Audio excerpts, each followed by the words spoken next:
Hey guys, how's it going? My name is Adam. Today I'm going to show you how to repost Instagram Reels. So first of all, let's say for example that you want to, let's say for example, I'm going to just go ahead and click on the reel. And what I'm going to do, I'm going to just go ahead, if I wanted to repost that reel, click the three dots right here next to that reel.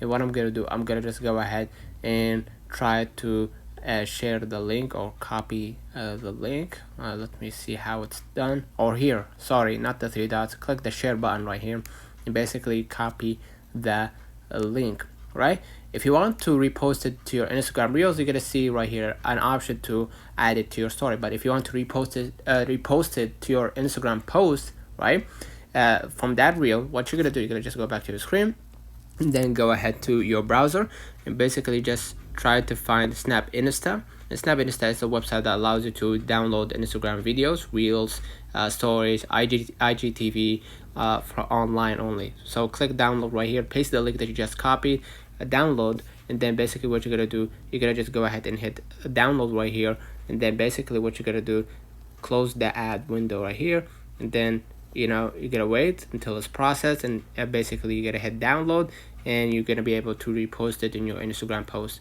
So let me know in the comments if this video helped you. Don't forget to like and subscribe, and thank you for watching.